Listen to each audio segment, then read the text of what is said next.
We're back. It's another episode of Daredevil Born Again. It's been a few weeks. We've been at MegaCon in Birmingham, and I have to say there were some really good Daredevil cosplays there as well. But we are back and we're cracking on with this new season. So let's get into it. Episode 5 is called With Interest, and it's all basically set in a bank, and it's all about a heist. It's a very kind of like mid-series episode, if you like, a little bit of a filler episode. But the thing with it is, it inevitably had to happen that Disney was going to try and tie in some other characters that really I'm not entirely sure that they had to, particularly bearing in mind that it was likely to be probably one of just a few characters that they were going to do this to. My bet was She-Hulk, given that she's an attorney for superheroes and all this kind of stuff. And I was dreading that because if she'd appeared in this show, I probably would have, well, I certainly wouldn't have been happy.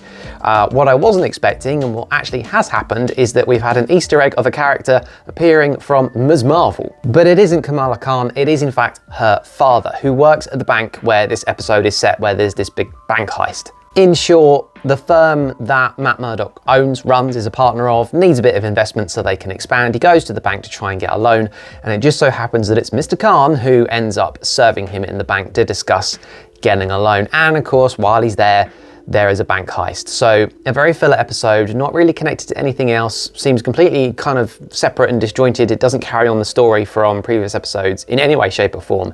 It's very mid-season, it's very filler, but it is a very good episode. But the thing that I find really strange is that why did they feel it necessary to start tying in other characters? Was it really necessary? I kind of don't think so. I felt like it was just done for the sake of doing it. But weirdly, I don't know whether or not they made a decision to have this episode where you have this random Easter egg making Ms. Marvel somehow relevant again, or it's a case of they needed to fill a gap and didn't know what else to do with it. Basically, it's just very, very strange that they just had this really random episode, completely disjointed, disconnected from the rest of the storyline, weird tie into Ms. Marvel, which I can only assume is just to like push the Disney Plus show and to try and make that character somehow relevant again. I don't know, but it's really frustrating because I don't mind the filler episode. As an episode, it was actually quite good, but did you really have to use like that character? Like, it's got nothing to do with Daredevil, so it was kind of just a little bit weird, felt a little bit odd. Can't say that I'm a biggest fan of it. It's not that I particularly mind Ms. Marvel. As a show, it wasn't the worst in the world, but similarly, it's not my favorite, and it definitely does not belong with Daredevil, particularly with what happens in the episode after it. You can tell that Ms. Marvel is for kids, that much is for sure. Daredevil definitely is not. So the tie-in and the connection is weird to me because the audiences of those two shows ultimately are very, very different. You know, the Daredevil show is definitely 18, and what happens in the next episode after that, which we'll review separately, really, really highlights that. So, you know, I don't really see much point or anything to be gained from tying in effectively a sort of kids element of Marvel and the MCU with a very adult version of the MCU. Like, those two things don't belong. What's really funny about it is that Mr. Khan, as I can't remember his first name, consistently talks about Kamala and Ms. Marvel to Matt Murdock throughout the episode. And Matt Murdock has no idea what he's talking about. He doesn't know who Ms. Marvel is. And that I find hysterical because it genuinely made me laugh out loud. It's almost like a very kind of dismissal of, I don't know who this character is, I've got no idea what you're talking about. And probably for maybe quite a few of the more mature MCU audience, probably none of them have, well, probably very few of them have actually watched both those shows, because Ms. Marvel wouldn't appeal to the same people that Daredevil would necessarily. I don't think so anyway, because the age range of those two shows is so completely different. But even in this episode we see it, because there's actually a lot of swearing, there's definitely like that Netflix element to this particular episode of the show. It feels much more mature. Basically the bank robbers are these guys that come in, you know, all masked up, got guns, they're hunting for this diamond that's hidden in a safety deposit box somewhere. And the language is a lot of, you know, there's a lot of swearing in it, and it's definitely not the kind of thing that you would have seen in the Ms. Marvel show. It just really re-emphasized the point that those two shows are like at opposite ends of the spectrum when it comes to the MCU as a whole.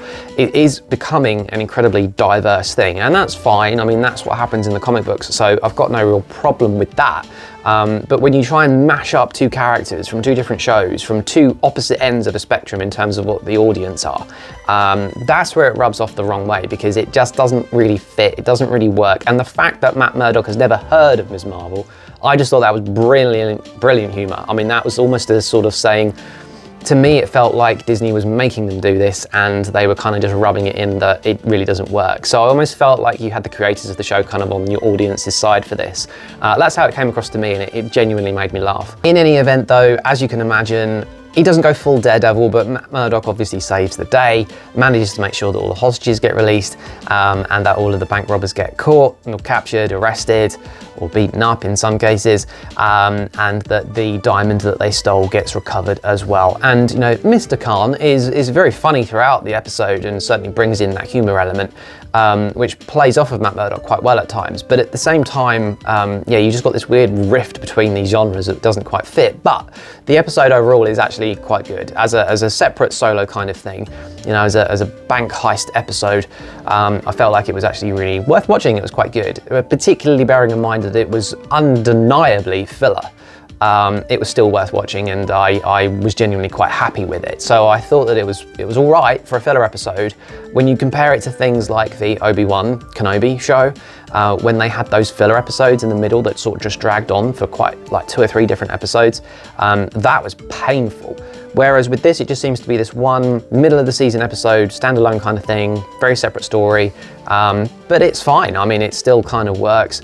It obviously ties into the sense that Matt Murdock doesn't go quite full Daredevil, but you do see him at the end putting on a red, not mask, but balaclava, basically covering his face. So there's these hints that Daredevil was still kind of coming, and that's what we're waiting for by this point. We're now halfway through the series and we haven't seen him suit up again and kind of crack and become Daredevil. So, you know, perhaps the next episode is where it all changes.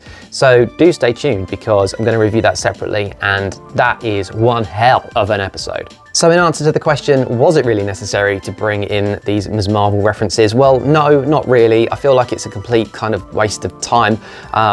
An Easter egg at best, and doesn't really work, but it doesn't detract from the episode. In fact, if you'd never watched Ms. Marvel and you had no idea who Mr. Khan was, you wouldn't have lost anything. In fact, actually, when he first sat down, I didn't recognize him. It was only when he kept making references to his daughter being Kamala, and then actually advertising that Ms. Marvel is also wonderful. If he hadn't done those things, it never would have registered with me that he was even in the Ms. Marvel show. I have seen it, but it's not the kind of show that I would ever go and rewatch. Again, it's just not for me. So it's, yeah, it didn't really detract from the episode too much, but it's just worth noting that for some reason they decided to do this, and I can't really find much justification for it. So was it really necessary? Absolutely not. But luckily it doesn't tarnish the episode. So it's still good, still worth watching. And on that sort of not so terrible disappointment, I'll see you guys in the next episode. It is a good one. The next episode of Daredevil Born Again, I have seen it. I'm going to do a separate review video of that one. It is awesome. So stay tuned. And with that said, the vlog is over.